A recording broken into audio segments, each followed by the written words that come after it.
Shalom, selamat pagi, salam sejahtera Bapak Ibu Saudara-saudari yang dikasihi oleh Tuhan Yesus Kristus. Berjumpa lagi dalam ibadah Renungan Pagi HKBP Resort Batam. Untuk memulai ibadah, marilah kita mengangkat lagu pujian.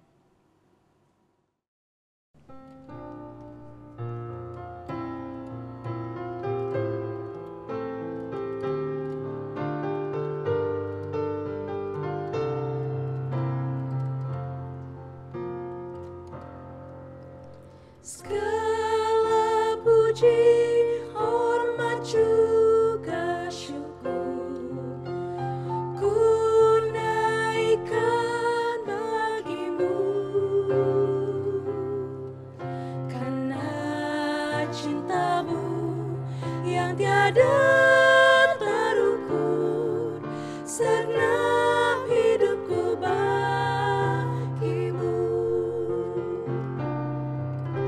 Segala puji, hormat juga syukur ku naikkan bagimu, karena cintamu yang tiada terukur segenap hidupku bagimu. Karena cintamu yang tiada terukur segenap hidupku bagimu.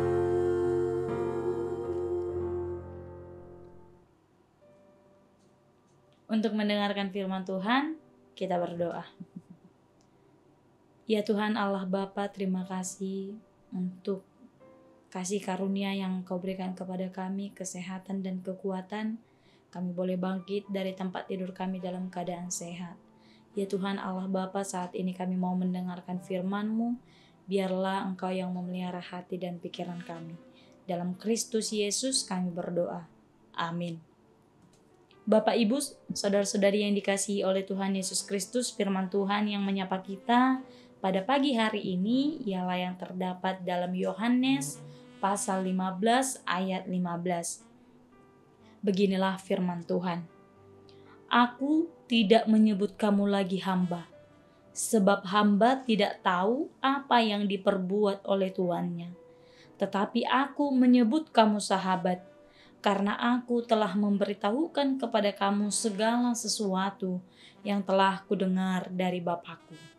Dalam bahasa Batak dikatakan, dahugo warbehamu anak somang, aidang diboto anak somang na niula niudukna, ale-ale dohamu hudok, ainunga hupa botohon tuhamu saluhuna na hubege siandama. Disimak saatnya. Bapak Ibu saudara-saudari yang dikasihi oleh Tuhan Yesus Kristus, ketika kita tadi melihat bersama-sama membaca yang menjadi nats renungan untuk kita melihat di sini bahwa Yesus mengatakan, aku tidak menyebut kamu lagi hamba, sebab hamba tidak tahu apa yang diperbuat oleh tuannya. Tetapi aku menyebut kamu sahabat.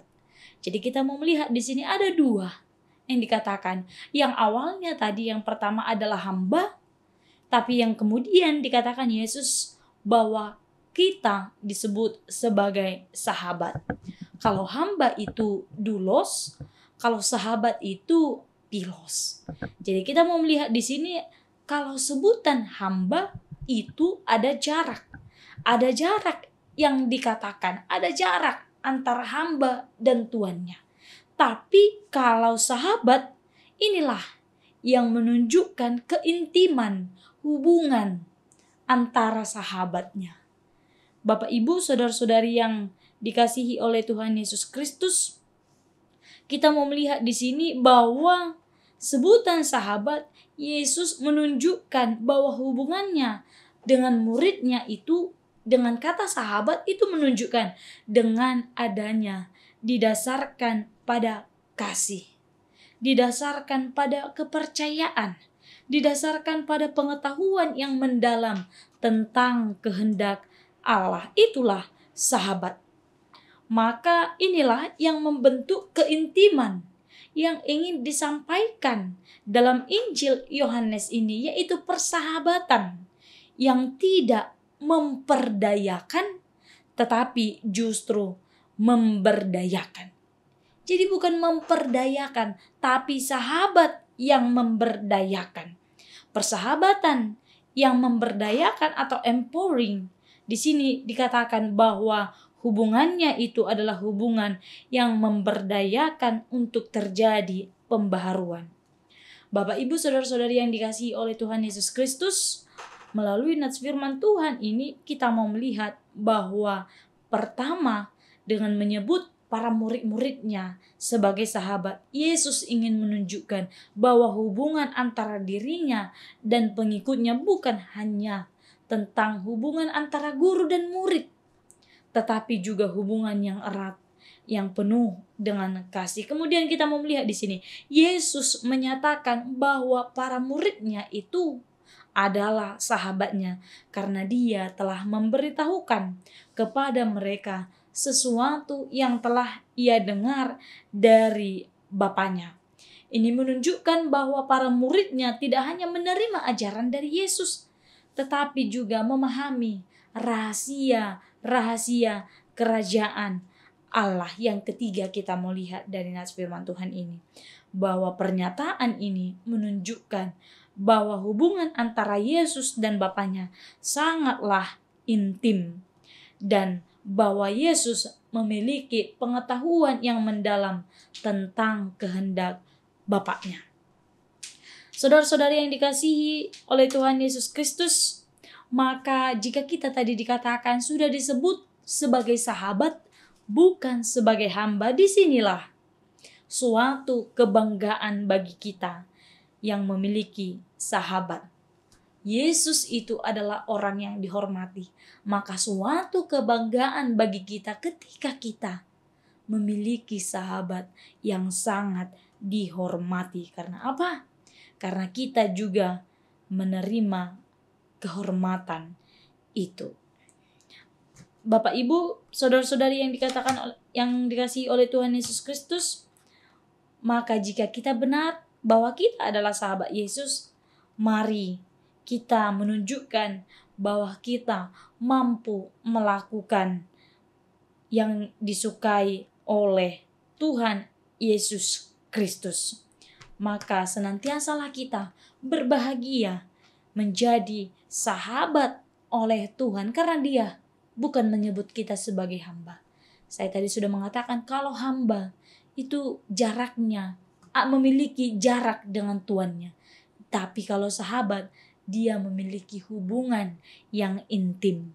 Tidak ada yang disembunyikan di antara persahabatan.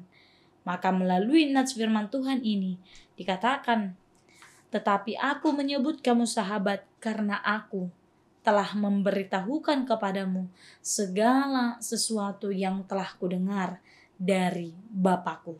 Amin. Kita berdoa. Ya Tuhan Allah Bapa, terima kasih untuk kebenaran firman-Mu yang boleh kami dengarkan pada saat ini. Engkau mengajari kami ya Bapa, bahwa sesungguhnya kami bukanlah hamba, tapi kami yakin dan percaya Engkau telah menyebut kami sebagai sahabat. Kiranya ya Bapa, Engkau yang memberikan kepada kami pengetahuan, hikmat, supaya kami boleh melakukan apa yang menjadi kehendak-Mu, apa yang Engkau inginkan ya Bapa. Kiranya Engkau yang mengajari kami ya Tuhan dalam perjalanan kehidupan kami. Ya Tuhan Allah Bapa, untuk aktivitas pekerjaan yang mau kami lakukan dalam satu hari ini, kiranya Engkau yang memberkatinya. Biarlah itu ya Tuhan membuahkan hasil yang terbaik. Ampuni kami Tuhan untuk kesalahan dan dosa yang kami perbuat, supaya kami layak sebagai anak-anak-Mu. Dalam Kristus Yesus kami berdoa. Amin. Sampai bertemu kembali. Tuhan Yesus memberkati.